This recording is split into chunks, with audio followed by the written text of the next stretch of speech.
ಕೇಂದ್ರದಲ್ಲಿ ನೀಟ್ ಕೋಲಾಹಲ, ರಾಜ್ಯದಲ್ಲಿ ಕೆಪಿಎಸ್ಸಿ ಅಕ್ರಮದ ವಿಚಾರಕ್ಕೆ ಸಂಬಂಧಪಟ್ಟ ಹಾಗೆ ಅಲ್ಲೋಲ ಕಲ್ಲೋಲವೇ ಆಗಿದೆ.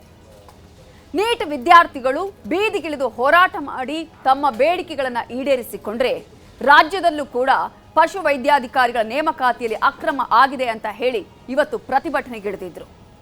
ಫ್ರೀಡಂ ಪಾರ್ಕ್ನಲ್ಲಿ ಇವತ್ತು ಪ್ರತಿಭಟನೆ ನಡೆಯಿತು. ಇದಕ್ಕೆ ಬಿಜೆಪಿ ನಾಯಕರು ಕೂಡ ಸಾಥ್ ಕೊಟ್ಟಿದ್ದಾರೆ. ಅವರ ಎಂಟ್ರಿ ಆಗಿದೆ. ಹಾಗಾದ್ರೆ ಇವತ್ತಿನ ಹೋರಾಟ ಯಾವ ರೀತಿಯಾಗಿತ್ತು ಅನ್ನುವ ಕಂಪ್ಲೀಟ್ ಡೀಟೇಲ್ಸ್ ಇಲ್ಲಿದೆ.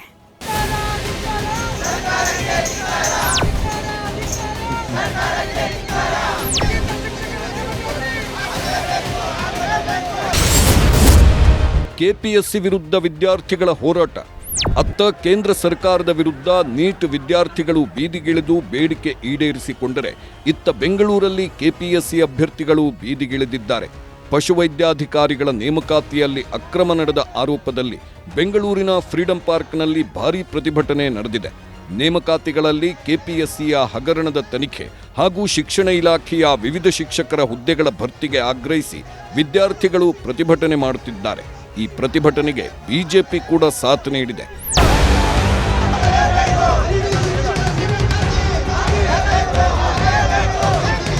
ಕರ್ನಾಟಕ ಲೋಕಸೇವಾ ಆಯೋಗ ಜನವರಿಯಲ್ಲಿ 400 ಪಶುವೈದ್ಯಾಧಿಕಾರಿಗಳ ನೇಮಕಾತಿ ನಡೆಸಿತ್ತು.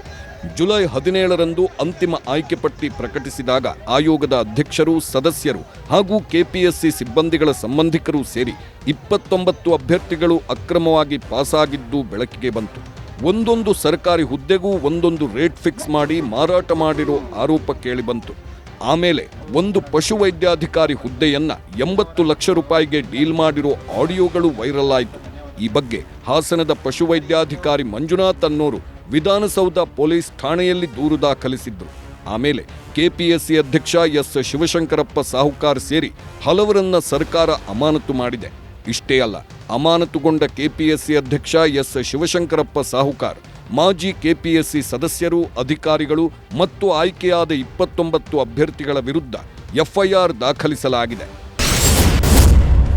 ರಾಜ್ಯ ಸರ್ಕಾರದ ವಿರುದ್ಧ ವಿಜಯೇಂದ್ರ ಕಿಡಿ. ಸಾಹುಕಾರ್ ಬಗ್ಗೆ ಸಿಬಿಐ ತನಿಖೆಗೆ ಆಗ್ರಹ. ಫ್ರೀಡಂ ಪಾರ್ಕ್ನಲ್ಲಿ ನಡೆಯುತ್ತಿರೋ ವಿದ್ಯಾರ್ಥಿಗಳ ಪ್ರತಿಭಟನೆಗೆ ಬಿಜೆಪಿ ನಾಯಕರು ಭೇಟಿ ನೀಡಿದ್ರು. ಕೆಪಿಎಸ್ಸಿ ಹಗರಣದ ತನಿಖೆಯನ್ನ ಸಿಬಿಐಗೆ ವಹಿಸಬೇಕೆಂದು ಆಗ್ರಹಿಸಿದ್ರು. ಸಿಬಿಐಗೆ ವಹಿಸದೇ ಇದ್ರೆ ರಾಜ್ಯಾದ್ಯಂತ ಅತಿದೊಡ್ಡ ಹೋರಾಟದ ಎಚ್ಚರಿಕೆಯನ್ನು ನೀಡಿದ್ರು. ಯಾವ ಗ್ಯಾರಂಟಿಗಳ ಬಗ್ಗೆ ಮಾತನಾಡ್ತಾ ಇದ್ದಾರೆ ನಾವು ರಾಜ್ಯದ ಮುಖ್ಯಮಂತ್ರಿಗಳೇ? ಗ್ಯಾರಂಟಿ ಅಂತ ಹೇಳಿಕೊಂಡು ರಾಜ್ಯದ ಲಕ್ಷಾಂತರ ಮಕ್ಕಳ ಭವಿಷ್ಯದ ಜೊತೆ ಚೆಲ್ಲಾಟ ಆಡ್ತಾ 2.5 ಲಕ್ಷ ಸರ್ಕಾರಿ ಹುದ್ದೆಗಳು ಖಾಲಿ ಇದ್ರೂ ಕೂಡ ಈ ನಾಳೆಯ ಕಾಂಗ್ರೆಸ್ ಸರ್ಕಾರಕ್ಕೆ ಖಾಲಿ ಹುದ್ದೆ ಭರ್ತಿ ಮಾಡೋದಕ್ಕೆ ಸಾಧ್ಯ ಆಗ್ತಾ ಇಲ್ಲ. 10,000 15,000 ಟೀಚರ್ನ ಇವತ್ತು ನೇಮಕಾತಿ ಮಾಡ್ತೀವಿ ಅಂತ ಹೇಳ್ತಾರೆ. ಇದರ ನಡುವೆ ಕೂಡ ಪ್ರತಿಭಟನೆ ಮಾಡ್ತಾ ಇದ್ದಾರೆ ಅಂತ ಹೇಳಿದ್ರೆ ಎಲ್ಲ ಲಕ್ಷಾಂತರ ಯುವಕರ ಒಂದು ಬದುಕಿನ ಗ್ಯಾರಂಟಿಯನ್ನ ರಾಜ್ಯ ಸರ್ಕಾರ ಕೊಡಬೇಕಾಗ್ತದೆ. ಆ ನಿಟ್ಟಿನಲ್ಲಿ ಕ್ರಮವನ್ನು ಕೈಗೊಳ್ಳಬೇಕಾಗ್ತದೆ. ಯುವಕರ ಜೀವನದ ಜೊತೆ ಚೆಲ್ಲಾಟ ಆಡುತ್ತಿರೋ ಕಾಂಗ್ರೆಸ್ ಸರ್ಕಾರ ಅಂತ ಬಿಜೆಪಿ ರಾಜ್ಯಾಧ್ಯಕ್ಷ ವಿಜಯೇಂದ್ರ ಕಿಡಿಕಾರಿದ್ದಾರೆ. ಪರೀಕ್ಷೆಯಲ್ಲಿ ಲಕ್ಷ ಲಂಚ ತಗೊಳ್ತಾ ಇದ್ದಾರೆ. ಅರ್ಹರಲ್ಲದ ವಿದ್ಯಾರ್ಥಿಗಳಿಗೆ ಕೆಲಸ ಕೊಡೋ ಕಪಟ ನಾಟಕ ಆಗುತ್ತಿದೆ. ಕೆಪಿಎಸ್ಸಿಯಲ್ಲಿ ಸುಧಾರಣೆ ತರೋಕೆ ಕಾಂಗ್ರೆಸ್ ಸರ್ಕಾರಕ್ಕೆ ಸಾಧ್ಯವಾಗುತ್ತಿಲ್ಲ ಅಂತ ಕಿಡಿಕಾರಿದ್ದಾರೆ. ಇನ್ನು ಇದೇ ವಿಚಾರವಾಗಿ ವಿಧಾನ ಪರಿಷತ್ ವಿಪಕ್ಷ ನಾಯಕ ಛಲವಾದಿ ನಾರಾಯಣಸ್ವಾಮಿ ಕೂಡ ಪ್ರತಿಕ್ರಿಯಿಸಿದ್ದಾರೆ. ನಾವು ಎಲ್ಲೆಲ್ಲಿ ನಿಮಗೆ ಅನ್ಯಾಯ ಆಗಿದೆ ಅಂತ ಹೋರಾಟ ಮಾಡಿದ್ದೀವೋ ಅಲ್ಲಿ ಎಲ್ಲಾ ಕಡೆ ಭಾರತೀಯ ಜನತಾ ಪಕ್ಷ ನಿಮ್ಮ ಜೊತೆಯಲ್ಲಿದೆ. ಅನೇಕ ವರ್ಷಗಳೇ ಕಳೆದೋಗಿದೆ, ಇದುವರೆಗೂ ಅಪಾಯಿಂಟ್ಮೆಂಟ್ಗಳಾಗಿಲ್ಲ. ಶಾಲಾ ಕಾಲೇಜುಗಳು ಅದರಲ್ಲಿ ವಿದ್ಯೆಯನ್ನೇ ಮಾರಾಟ ಮಾಡ್ಕೊಳ್ತಿದ್ರು. ಈಗ ಅದರ ಜೊತೆಗೆ ಹುದ್ದೆಗಳನ್ನು ಮಾರಾಟ ಮಾಡಲಿಕ್ಕೆ ಪ್ರಾರಂಭ ಮಾಡಿಬಿಡ್ತಾರೆ. ನಿಮ್ಮ ಹೋರಾಟದ ಪ್ರತಿಫಲ ಭವಿಷ್ಯ ಕಾಂಗ್ರೆಸ್ ಸರ್ಕಾರ ಉರುಳಿ ಹೋಗಬಹುದು. ಅದರಿಂದ ಎಚ್ಚರಿಕೆ ಕೊಡಿ ಅವರಿಗೆ. ಸಿಎಂ ರಾಜೀನಾಮೆಗೂ ಆಗ್ರಹ. ಕೆಪಿಎಸ್ಸಿ ಹಗರಣ, ಹೊಸ ನೇಮಕಕ್ಕೂ ಆಗ್ರಹಿಸಿ ಫ್ರೀಡಂ ಪಾರ್ಕ್ನಲ್ಲಿ ವಿದ್ಯಾರ್ಥಿಗಳು ಪ್ರತಿಭಟನೆ ನಡೆಸಿದ್ರು. ದೈಹಿಕ, ಚಿತ್ರಕಲೆ, ಸಂಗೀತ ಶಿಕ್ಷಕರ ನೇಮಕಾತಿ ತ್ವರಿತಗತಿಯಲ್ಲಿ ಆಗಬೇಕು. ಚಾಲ್ತಿಯಲ್ಲಿರುವ 15,000 ಶಿಕ್ಷಕರ ನೇಮಕಾತಿಯಲ್ಲಿ ಅರ್ಜಿ ಸಲ್ಲಿಕೆ ಮಾಡಲು ಅವಕಾಶ ನೀಡಬೇಕು. ಕಲ್ಯಾಣ ಕರ್ನಾಟಕ ಭಾಗದ 4,424 ಪ್ರಾಥಮಿಕ ಶಾಲಾ ಶಿಕ್ಷಕರ ಹುದ್ದೆಗಳಿಗೆ ಅನುಮೋದನೆ ನೀಡಿ ಈಗ 800 ಹುದ್ದೆಗಳನ್ನು ಮಾತ್ರ ತುಂಬುತ್ತಿದ್ದಾರೆ. ಇದನ್ನ ಈ ಮೊದಲಿನಂತೆ ಹುದ್ದೆಗಳ ಭರ್ತಿಯಾಗಬೇಕು ಎಂದು ವಿದ್ಯಾರ್ಥಿಗಳು ಸರ್ಕಾರಕ್ಕೆ ಒತ್ತಾಯಿಸಿದ್ದಾರೆ. ವಿಜಯೇಂದ್ರ ಎದುರು ಹಾಡು ಹಾಡಿ ಪ್ರತಿಭಟನೆ ಮಾಡಿದ್ದಾರೆ. 4 ದಿನದಲ್ಲಿ ಕೆಪಿಎಸ್ಸಿ ಹಗರಣ ಸಿಬಿಐ ತನಿಖೆಗೆ ಕೊಡಬೇಕು, ಇಲ್ಲ ಅಂದ್ರೆ ಸಿಎಂ ರಾಜೀನಾಮೆ ಕೊಡಬೇಕಾಗುತ್ತೆ ಅಂತ ಎಚ್ಚರಿಕೆ ಕೊಟ್ಟಿದ್ದಾರೆ. ಸರ್ಕಾರಕ್ಕೆ 4 ದಿನಗಳ ಗಡುವು. ಇನ್ನು ವಿದ್ಯಾರ್ಥಿ ಸಂಘಟನೆ ಅಧ್ಯಕ್ಷ ಕಾಂತಕುಮಾರ್ ಮಾತನಾಡಿ, ಕೆಪಿಎಸ್ಸಿಯಲ್ಲಿ ಪಶುವೈದ್ಯಾಧಿಕಾರಿ ನೇಮಕಾತಿಯಲ್ಲಿ ಮಾತ್ರ ಅಕ್ರಮ ಆಗಿಲ್ಲ, 5 ವರ್ಷದಲ್ಲಿ ಸಾಹುಕಾರ್ ಶಿವಶಂಕರಪ್ಪ ಅವಧಿಯಲ್ಲಿ ಭ್ರಷ್ಟಾಚಾರ ಆಗಿದೆ. ಈ ಕುರಿತು ಸಿಬಿಐ ತನಿಖೆ ಮಾಡಲೇಬೇಕು. ರಾಜ್ಯಾದ್ಯಂತ ಹೋರಾಟ ಮಾಡ್ತೀವಿ. ಸರ್ಕಾರಕ್ಕೆ 4 ದಿನ ಟೈಮ್ ಕೊಡ್ತೀನಿ. ಈಡೇರಿಕೆ ಆಗಿಲ್ಲ ಅಂದ್ರೆ ದೊಡ್ಡ ಮಟ್ಟದ ಪ್ರತಿಭಟನೆ ಮಾಡ್ತೀವಿ ಅಂತ ಹೇಳಿದ್ದಾರೆ. ಬರೀ ಪಶು ವೈದ್ಯಾಧಿಕಾರಿಗಳು ಮತ್ತು KSL ಇಷ್ಟೇ ಅಂತಲ್ಲ ಸರ್, ಪ್ರತಿಯೊಂದು ಎಕ್ಸಾಮ್ಸಲ್ಲೂ ಲಾಸ್ಟ್ 5 ಇಯರ್ಸಲ್ಲಿ KPSC ಸಾಹುಕಾರ್ ಶಿವಶಂಕರಪ್ಪ ಅವ್ರ ಅವಧಿಯಲ್ಲಿ ಏನಿತ್ತು ಪ್ರತಿಯೊಂದು ಎಕ್ಸಾಮಲ್ಲೂ ಭ್ರಷ್ಟಾಚಾರ ಆಗಿದೆ. ಆ ಮೆಂಬರ್ಸ್ ಕೂಡ ಇನ್ವಾಲ್ವ್ಮೆಂಟ್ ಇದ್ದಾರೆ. ನಾವು ಎಲ್ಲ ಗವರ್ನರ್ಗೆ ಸುಮಾರು 6 ತಿಂಗಳಿಂದ ಕಂಟಿನ್ಯೂಸ್ ಆಗಿ ಕೊಟ್ಟಿದ್ದೀವಿ ಸರ್ ಡಾಕ್ಯುಮೆಂಟ್ಸು.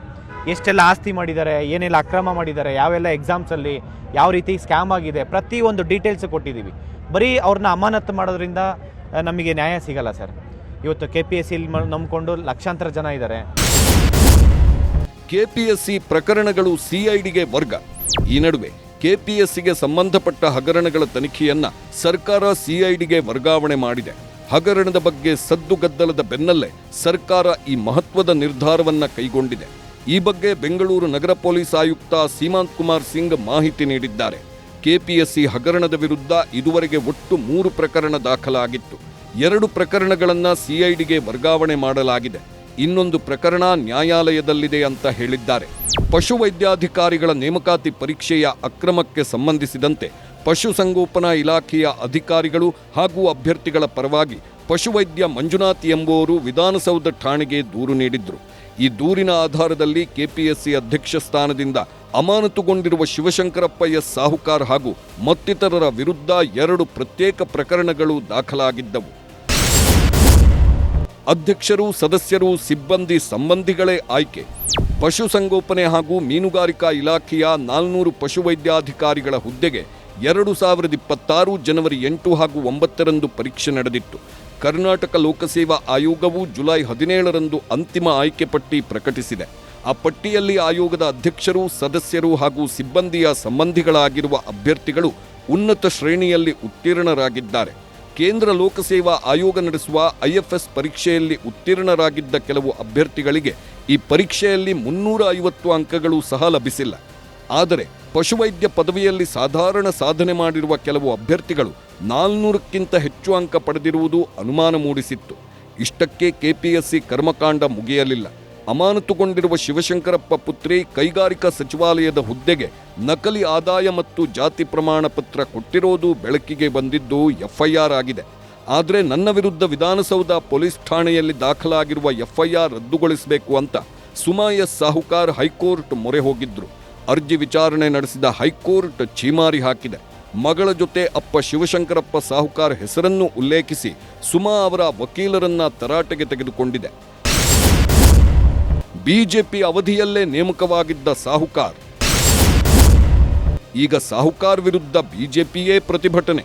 ವಿಶೇಷವೆಂದರೆ ಕೆಪಿಎಸ್ಸಿ ಅಕ್ರಮದ ಕೇಂದ್ರ ಬಿಂದುವಾಗಿರುವ ಶಿವಶಂಕರಪ್ಪ ಬಿಜೆಪಿ ಸರ್ಕಾರದ ಅವಧಿಯಲ್ಲಿ ನೇಮಕಗೊಂಡಿದ್ದರು.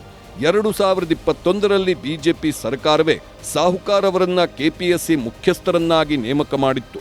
ಸೋಮವಾರ ಹೈಕೋರ್ಟ್ನಲ್ಲಿ ಶಿವಶಂಕರಪ್ಪ ಪರವಾಗಿ ಬಿಜೆಪಿ ಬೆಂಬಲಿತ ವಕೀಲರೇ ವಕಾಲತ್ತು ವಹಿಸಿ ಕೋರ್ಟ್ನಿಂದ ಛೀಮಾರಿಗೆ ಒಳಗಾಗಿದ್ರು.